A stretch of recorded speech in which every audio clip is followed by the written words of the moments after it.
نستعينه ونستغفره ونعوذ بالله من شرور أنفسنا وسيئات أعمالنا من يهده الله فلا مضل له ومن يضلله فلا هادي له وأشهد أن لا إله إلا الله وحده لا شريك له وأشهد أن محمدا عبده ورسوله اللهم صل على محمد وعلى آل محمد كما صليت على إبراهيم وعلى آل إبراهيم إنك حميد مجيد اللهم بارك على محمد وعلى آل محمد كما باركت على إبراهيم وعلى آل إبراهيم إنك حميد مجيد أما بعد فإن خير الحديث كتاب الله وخير الهدي هدي محمد صلى الله عليه وسلم وشر الأمور محدثاتها وكل محدثة بدعة وكل بدعة ضلالة وكل ضلالة في النار رب اشرح لي صدري ويسر لي أمري واحلل عقدة من لساني يفقهوا قولي رب زدني علما رب زدني علما رب زدنا علما أعوذ بالله من الشيطان الرجيم بسم الله الرحمن الرحيم فاستبقوا الخيرات إلى الله مرجعكم جميعا فينبئكم بما كنتم تعملون صدق الله مولانا العظيم وصدق رسوله النبي الكريم ونحن على ذلك من الشاهدين والشاكرين والحمد لله رب العالمين. مختصر حمد و ثنا کے بعد جو آیت کریمہ میں نے آپ کے سامنے تلاوت کی ہے، اس آیت میں میرے اللہ فرما رہے ہیں کہ نیکیوں میں ایک دوسرے سے آگے بڑھو. اِلَى اللَّهِ مَرْجِعُكُمْ جَمِيعًا، اس وجہ سے کیونکہ تم سب نے ایک نہ ایک دن اللہ رب العالمین کی طرف لوٹنا ہے. فَيُنَبِّئُكُمْ بِمَا كُنْتُمْ تَعْمَلُونَ، پھر میرا اللہ جو ہے ہر انسان کے اعمال کے حوالے سے ان سب کو باخبر کرے گا کہ تم دنیا میں یہ کام کرتے رہے. لہذا اے انسانوں، تم سارے کے سارے نیکیوں میں، نیک کاموں میں ایک دوسرے سے آگے بڑھو، سبقت لے جاؤ. اللہ رب العالمین کا خاص فضل ہے، اللہ کی رحمت ہے کہ رمضان کا مہینہ ہماری زندگیوں میں ایک مرتبہ پھر آ رہا ہے. دعا کریں کہ اللہ رب العالمین ہمیں اس بابرکت مہینے کی سعادتوں کو سمیٹنے کی توفیق عطا فرمائے. بہت سے ایسے افراد ہیں جو پچھلے سال ہمارے وہاں موجود تھے اور آپ موجود ہیں، اور ایسے افراد بھی ہوں گے جو آج موجود ہیں لیکن رمضان میں وہ موجود ہے. یہ میرے مالک کی تقسیم ہے. آج موجود ہیں، ہو سکتا ہے کہ رمضان کے آنے سے ایک دن پہلے، 2 دن پہلے جو آج ہم میں موجود ہے وہ 1-2 دن پہلے اس دنیا سے رخصت ہو جائے. اب ہمیں کیا کرنا ہے؟ ہم نے کیا کرنا ہے؟ ہم نے اپنے اندر نیت کرنی ہے، ارادہ کرنا ہے. ہم نے اللہ سے وعدہ کرنا ہے کہ میرے مالک یہ بابرکتوں والا مہینہ، رحمتوں والا مہینہ آ رہا ہے. اللہ، ہم اس مہینے میں یہ کام کریں گے، یہ عبادت کریں گے، یہ نیکیاں کریں گے. ہمیں اس کی پلاننگ کرنی ہے، اس کے بارے میں سوچنا ہے. اگر مہینہ میسر آ جائے تو یہ میرے اللہ کی رحمت ہے، اور اگر مہینہ ہمیں میسر نہ بھی آئے، ہم نے جو ارادہ کیا ہے، ہم نے جو نیت کی ہے، ہمیں اس کے بدلے اللہ ہمیں ثواب عطا فرماتے ہیں. یہ میرے رب کی بہت بڑی عطا ہے، یہ میرے رب کا ہمارے پر بہت بڑا فضل اور احسان ہے. عمل نہ بھی کریں ارادہ ہی کرے تو اللہ ہمیں اس کا اجر و ثواب عطا فرمائے۔ جب ہم وہ نیکی کر لیں تو پھر 10 گنا اللہ ہمیں ثواب عطا فرمائے گا، لیکن اگر ہم نیکی نہ بھی کر سکے تو ارادہ تن اللہ ہمیں اس حوالے سے اجر و ثواب عطا فرما دے۔ اور پوری دنیا جو شعور رکھتے ہیں وہ آنے والے وقت جو آنا ہوتا ہے اس سے پہلے اس کی کیا کرتے ہیں؟ تیاری کرتے ہیں۔ جو اہل عقل ہے، جو اہل علم ہے، جو دانا ہے، وہ آنے والے کل کے حوالے سے کیا کرتا ہے؟ تیاری کرتا ہے۔ مثال کے طور پر ایک شادی ہے، ہم لوگ اس شادی کے حوالے سے پہلے سے تیاری کرنا شروع کر دیتے ہیں۔ امیر کی شادی ہو، غریب کی شادی ہو، جیسے مرضی افراد کی شادی ہو، جس مرضی خاندان کی شادی ہو، وہ کیا کرتے ہیں؟ وقت سے پہلے اس کی تیاری کرنا شروع کر دیتے ہیں۔ کپڑے بناتے ہیں، جوتیاں خریدتے ہیں، اپنے گھر کی تیاری کرتے ہیں، صفائی کرتے ہیں وغیرہ وغیرہ، تاکہ اس دن ہمیں کوئی پریشانی نہ ہو، تاکہ آنے والا جو وقت ہے، جو شادی جو ہے، اس میں ہم بڑے اہتمام کے ساتھ، خوب عروج کے ساتھ وہ دن اہتمام کے ساتھ ہم منائیں۔ اسی طرح میرے اللہ رب العالمین جو ہے وہ رمضان کے آتے ہی کچھ انتظامات اپنے بندوں کے لیے کر دیتے ہیں۔ اللہ اپنے بندوں کے لیے انتظامات کرتے ہیں، اور مومنوں کو بھی آگاہ کیا جاتا ہے کہ تم بھی اس حوالے سے اپنے اندر تیاری کرو، تم بھی اس حوالے سے اپنے اندر ارادہ کرو، نیت کرو کہ ہم نے اس مہینے میں کیا کرنا ہے، اس مہینے میں ہم نے کیا کرنا۔ آپ نے اکثر علماء سے سنا ہوگا، خطباء سے سنا ہوگا کہ آپ صلی اللہ علیہ وسلم کی حدیث اذا دخل رمضان فتحت ابواب السماء، کہ رمضان آتا ہے تو آسمان کے سارے دروازے کھول دیے جاتے ہیں۔ یہ میرے اللہ کا اہتمام ہے، یہ میرے اللہ نے کس کے لیے کیا؟ انسانوں کے لیے کیا۔ دوسری روایت اذا دخل رمضان فتحت ابواب الرحمہ، کہ جب رمضان آتا ہے تو رحمت کے سارے دروازے کھول دیے جاتے ہیں، اس کے لیے انسانوں کے لیے۔ تیسری روایت اذا دخل رمضان فتحت ابواب الجنہ، کہ جب رمضان آتا ہے تو جنت کے سارے دروازے کھول دیے جاتے ہیں، کس کے لیے؟ انسانوں کے لیے۔ یہ پروٹوکول ہے، یہ میرا رب انتظام کر رہا ہے، کس کے لیے؟ مومنوں کے لیے، ایمان والوں کے لیے، کہ رمضان آئے تو اس کے لیے جنت کے دروازوں کو کھول دیا جائے، اس کے لیے رحمت کے دروازوں کو کھول دیا جائے، آسمان کے دروازوں کو کھول دیا جائے۔ آپ صلی اللہ علیہ وسلم کی حدیث ہے کہ جب رمضان آتا ہے تو جہنم کے سارے دروازوں کو بند کر دیا جاتا ہے۔ شیطان جو انسان کو جہنم کی طرف لے جاتے ہیں، آمادہ کرتے ہیں، ان کو زنجیروں کے ساتھ جکڑ دیا جاتا ہے۔ سرکش جن جو ہے ان کو زنجیروں کے ساتھ جکڑ دیا جاتا ہے، جہنم کے سارے دروازے بند کر دیے جاتے ہیں۔ یوں سمجھ لیجئے کہ ایک سڑک ہے جس میں کوئی رکاوٹ نہیں ہے، کوئی وہاں پر اشارہ نہیں ہے، کوئی ٹریفک نہیں ہے، بالکل صاف پلین سڑک ہے، اور اس سڑک پر چل کر میرا رب مومنوں کو یہ بتانا چاہ رہا ہے کہ اس سیدھی سڑک پر چلتے چلتے تم جنت کی طرف آ جاؤ۔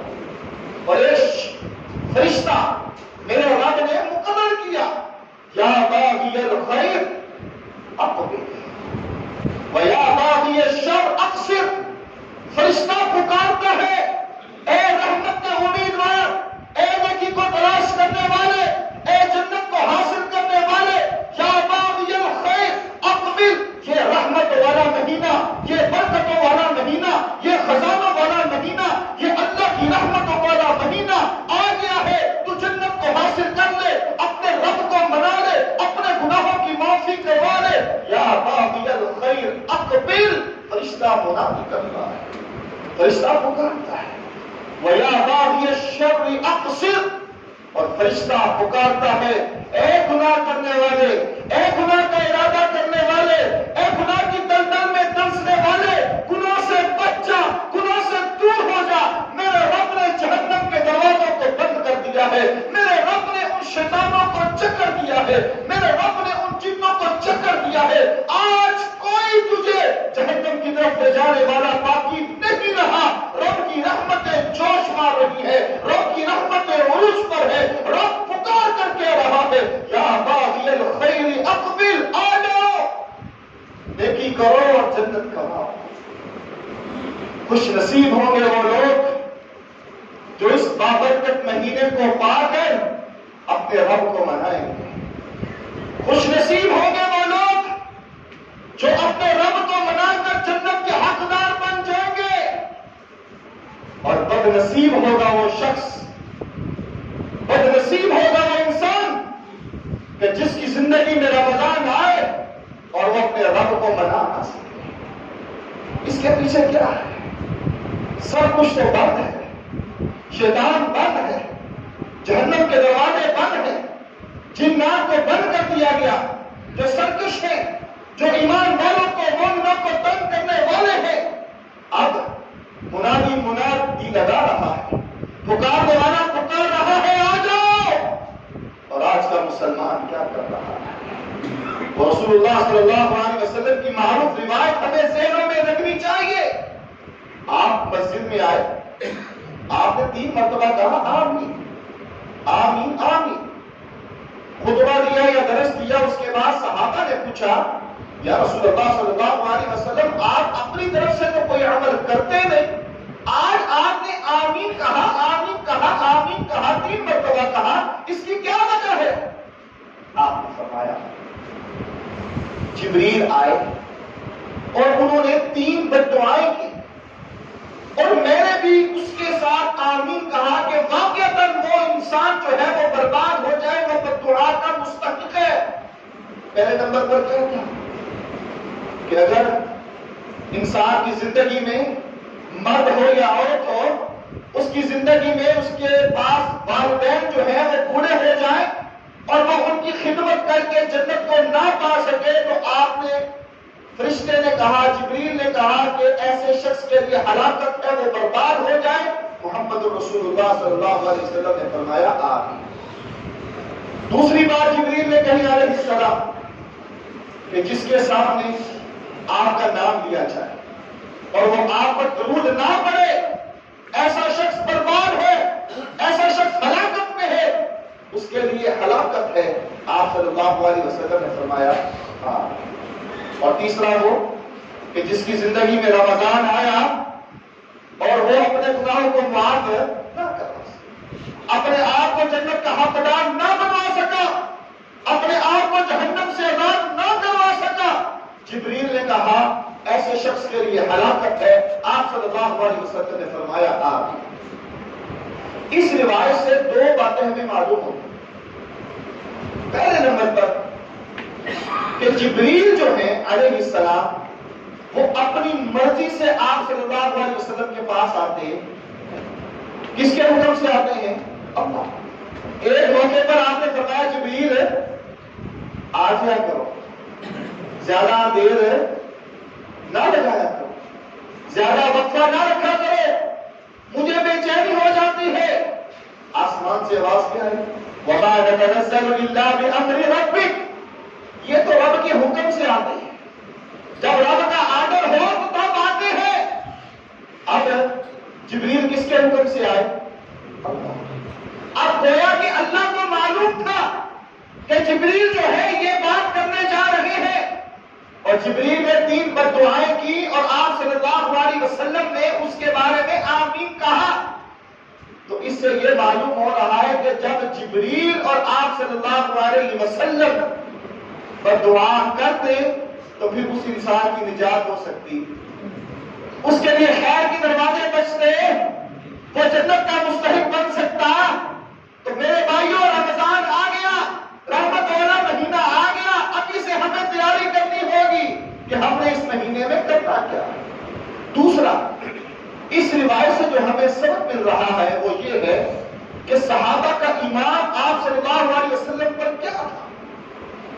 جب آپ نے 3 مرتبہ آمین کہا، صحابہ نے تو آمین کو سنا، تو کیا صحابہ نے جبریل کو دیکھا؟ علیہ السلام نہیں دیکھا۔ آپ نے فرمایا کہ جبریل آئے، انہوں نے کہا، میں نے آمین کہا، صحابہ نے صرف آپ کی آمین کو سنا، جبریل کو سنا نہیں، لیکن پھر بھی آپ کی بات پر ایمان لے آئے۔ اب عقل نہیں مانتی، دل نہیں مانتا، سائنس نہیں مانتی، ٹیکنالوجی نہیں مانتی، لیکن صحابہ کے ایمان کا معیار یہ تھا کہ جب آپ نے فرما دیا، انہوں نے آنکھوں کو نیچے جھکا دیا اور بات کو تسلیم کر دیا۔ یہ ہے ایمان کا معیار۔ ایسا ایمان پیدا کرنا چاہیے۔ عقل دین کی محتاج ہے نہیں ہے، ٹیکنالوجی شریعت کی محتاج ہے، سائنس شریعت کی محتاج ہے نہیں۔ عقل مانے تب بھی، عقل نہ مانے تب بھی رسول اللہ صلی اللہ علیہ وسلم کی بات کو ماننا یہ بہت نہایت ضروری ہے۔ اب ہم نے کیا کرنا ہے؟ مختصر سی بات کرتے ہیں، کیا کرنا ہے؟ رمضان آ گیا، سب سے پہلے ہم نے روزے رکھنے، ہم نے روزے رکھنے، اور روزے ہر مسلمان پر فرض ہے، ہر مسلمان کو روزے رکھنے چاہیے، ہر مسلمان پر لازمی ہے۔ اب جو انسان بیمار ہے، بیمار یہاں پر 2 قسمیں بنتی ہیں۔ ایک ایسا بیمار جس کے صحیح ہونے کے امکان موجود ہے، عارضی بیمار ہوا، وقتی بیمار ہوا، اس کو امید ہے کہ میں صحیح یاب ہو جاؤں گا، میں ٹھیک ہو جاؤں گا، تو وہ روزے چھوڑ سکتا، وہ روزے چھوڑ سکتا۔ جب اللہ اس کو صحت دے تو وہ پھر بعد والے دنوں میں روزہ رکھ لے، کفارہ ادا کر لے، روزہ رکھ لے۔ لیکن جو شخص ایسا بیمار ہو کہ جس کے صحیح ہونے کی گنجائش موجود ہے، ایسا بیمار جس کے صحیح ہونے کی کوئی صورت نظر نہیں آ رہی، وہ کیا کرے؟ وہ فدیہ دے، وہ کیا کرے؟ اپنے روزوں کا فدیہ دے۔ اب ہمارے ہاں جو مشہور ہے، آپ نے روزہ رکھا؟ نہیں جی میں نے نہیں رکھا۔ اچھا پھر میں نے روزے رکھوا دیے ہیں، میں نے روزے رکھوا دیے، یہ اصطلاح ہمارے ہاں عام اور مشہور ہے، یہ بالکل غلط ہے۔ انسان ایک وقت میں ایک روزہ رکھ سکتا ہے، اپنا روزہ رکھے گا یا کسی کا رکھے گا؟ یہ جو اصطلاح ہمارے ہاں مشہور ہے کہ میں نے روزے رکھوا دیے ہیں، یہ بات درست نہیں۔ یہ کہنا چاہیے کہ میں نے کفارہ دیا ہے، کفارہ دیا ہے، فدیہ دیا ہے۔ فدیہ روزے رکھوا سکتے ہیں، فدیہ دے سکتے ہیں۔ اگر آپ دائمی مریض ہیں، صحیح ہونے کی علامات موجود نہیں ہے، تو پھر آپ فدیہ دے سکتے ہیں کسی مستحق انسان کو، یہ صورت۔ لیکن روزہ چھوڑنا نہیں۔ پہلے نمبر پر روزہ سب پر فرض ہے، سب کو رکھنا چاہیے۔ دوسرے نمبر پر مریض آ جاتے ہیں، اب مریض اگر عارضی ہے تو روزہ چھوڑ کے بعد میں اس کی قضائی دے گا، اور اگر مریض ایسا ہے جو دائمی ہے، اس کی صحیح ہونے کی علامت نظر نہیں آ رہی، تو وہ پھر کیا دے گا؟ فدیہ۔ تیسرے نمبر پر مزدور ہے، کاروبار کرنے والا ہے، ریڑھی لگانے والا ہے، باہر دھوپ میں کھڑا ہو کر کام کرنے والا ہے، ہمارے ہاں وہ بھی روزہ نہیں۔ اکثریت ایسی بچوں کا پیٹ پالنا ہے، روزی کمانی ہے، کیا کرے؟ مجبوری ہے۔ اللہ کی قسم کوئی مجبوری نہیں، کوئی مجبوری نہیں ہے یہ مزدوری کرنا، روزی کمانا ٹھیک ہے، آپ اپنی شفٹ بدل لیں، آپ اپنے اوقات میں تخفیف کر لیں، اپنے جو کام کرتے ہیں اس کو کم کر لیں، لیکن روزہ چھوڑنے کی گنجائش شریعت میں موجود نہیں ہے۔ یہ ہیلے بہانے ہم جتنے مرضی نکال لیں، شریعت اس چیز کی اجازت نہیں۔ آپ صلی اللہ علیہ وسلم کی سیرت موجود ہے، اما عائشہ صدیقہ رضی اللہ تعالی عنہا فرماتی تھی کہ 2 مہینے تک ہمارے گھر چولہا نہیں جلتا تھا، 2 ماہ تک آپ کے گھر چولہا نہیں چلتا، آپ روزے رکھتے تھے، آپ راتوں کو قیام کرتے تھے، آپ نے نے یہ عذر پیش نہیں کیا کہ رزق نہیں ہے، کھانے کو کچھ نہیں ہے، کمزوری ہو جائے گی، نہیں، بلکہ آپ نے روزوں کا اہتمام کیا، روزے رکھے۔ دعا کریں کہ اللہ ملک پاکستان کی حفاظت فرمائے۔ پچھلے سال کیا ہوا؟ کاروبار کم ہوا، اوقات میں تبدیلی آئی، کیا لوگ مر گئے؟ مزدور مر گئے؟ نہیں، ابھی بھی زندہ ہے، وقت گزرا ہے، لیکن ضرورت اس بات کی ہے کہ ہمیں ان موقعوں کو اہمیت جانتے ہوئے ان سے فائدہ اٹھانا چاہیے اور روزوں کا اہتمام کرنا چاہیے۔ یہ کوئی بہانہ نہیں کہ میں مزدور ہوں، یہ کوئی بہانہ نہیں کہ میرا کاروبار ایسا ہے، میں ایسے جاتا ہوں، میں نہیں کر سکتا، یہ صرف بہانے ہیں۔ شریعت اس چیز کی اجازت نہیں دیتی کہ آپ روزے کو چھوڑیں۔ روزہ رکھنا ہے اور ہر حال میں رکھنا ہے۔ جو انسان روزہ چھوڑے اس کا کیا انجام ہوگا؟ رسول اللہ صلی اللہ علیہ وسلم کی وہ حدیث ہمیں اپنے ذہنوں میں بٹھا لینی چاہیے۔ اللہ کے نبی صلی اللہ علیہ وسلم آرام فرما رہے تھے، آپ کو خواب آیا، خواب، یہ بات یاد رکھیں، انبیاء کا خواب جو ہوتا ہے وہ وحی ہوتا ہے، اللہ کی طرف سے ہوتا ہے۔ ہمیں جو خواب آتے ہیں اس کی تین اقسام، تین طرح کا خواب ہوا کرتا ہے، یا اللہ کی طرف سے، یا شیطان کی طرف سے، یا ہمارے معدے کی جو خرابی ہوتی ہے اس وجہ سے ہمیں خواب آتے ہیں۔ یہ عام انسانوں کے متعلق ہے، تین قسم کے خواب انسانوں کو آتے ہیں، لیکن انبیاء کو جو خواب آتے ہیں وہ کس کی طرف سے ہیں؟ اللہ کی، اور وہ وحی ہوتی ہے۔ آپ فرماتے ہیں کہ میں سویا ہوا، دو شخص آئے اور وہ مجھے اٹھا کر ایک میدان کی طرف لے گئے، میدان کی طرف لے کر گئے تو آگے ایک پہاڑ ہے، اونچا پہاڑ۔ پہاڑ بھی دو طرح کے ہوتے ہیں، ایک لمبائی میں ہوتے ہیں اور ایک بالکل سیدھے ہوتے ہیں۔ جو لمبائی والے ہوتے ہیں اس کے اوپر چڑھنا آسان ہوتا ہے، جو بالکل سیدھے ہوتے ہیں اس کے اوپر چڑھنا مشکل ہوتا ہے۔ اللہ کے نبی صلی اللہ علیہ وسلم کو بالکل سیدھے پہاڑ کے پاس لا کر ان دو لوگوں نے کہا کہ یا محمد صلی اللہ علیہ وسلم اس کے اوپر چڑھیں۔ آپ نے فرمایا میں تو نہیں چڑھ سکتا، میں تو نہیں چڑھ سکتا۔ مکہ کا رہائشی، مکہ میں رہنے والے، پہاڑوں والا علاقہ، آپ فرما رہے ہیں کہ میں نہیں چڑھ سکتا۔ ان دونوں نے آپ کو سہارا دیا اور آپ کو پہاڑ کے اوپر لے گئے۔ آپ دیکھ رہے ہیں کہ یہاں لوگوں کی چیخنے کی آوازیں آ رہی ہیں، چلانے کی آوازیں آ رہی ہیں۔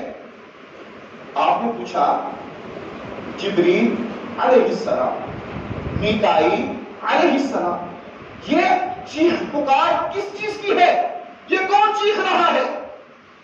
وہ دونوں آپ کو اور آگے لے کر گئے تو آپ نے دیکھا کہ افراد جو ہیں ان کو الٹا لٹکایا ہوا، ان کے پاؤں کو باندھا ہوا ہے اور وہ الٹے لٹکے ہوئے ہیں، ان کے یہ جو گال ہے، رخسار جو ہے، ان کو چیرا دیا ہوا ہے، ہاتھ کھلے ہوئے ہیں، صرف پاؤں باندھے ہوئے ہیں اور وہ زور زور سے چیخو پکار کر رہے ہیں۔ آپ نے فرمایا یہ کون لوگ ہیں؟ یہ کیسے ہیں؟ جبریل علیہ السلام نے فرمایا یا محمد صلی اللہ علیہ وسلم، یہ آپ کی امت کے وہ لوگ ہیں جو روزہ نہیں رکھا کرتے تھے، جان بوجھ کر روزے کو چھوڑا کرتے تھے۔ یہ آپ کی امت کے وہ لوگ ہیں کہ آج میرے رب نے ان کا یہ حال کیا ہے، اور یہ عذاب کب سے شروع ہوگا یہ بھی سن لے۔ انسان کے مرنے کے بعد یہ عذاب شروع ہو جائے گا۔ جو روزے کا چور ہے، جو جان بوجھ کر روزہ نہیں رکھتا، جو روزے سے بھاگنے والا ہے، جو اللہ کو دھوکہ دینے والا ہے، وہ سن لے۔ آپ نے فرمایا کہ انسان جب مر جائے گا، اس کے مرنے کے بعد سے یہ عذاب شروع ہو جائے گا کہ اس کو پہاڑ کے اوپر الٹا لٹکا دیا جائے گا اور اس کی گالوں کو چیرا دے دیا جائے گا اور وہ زور زور سے چیخو پکار کر رہا ہوگا۔ اللہ ہمیں محفوظ فرمائے۔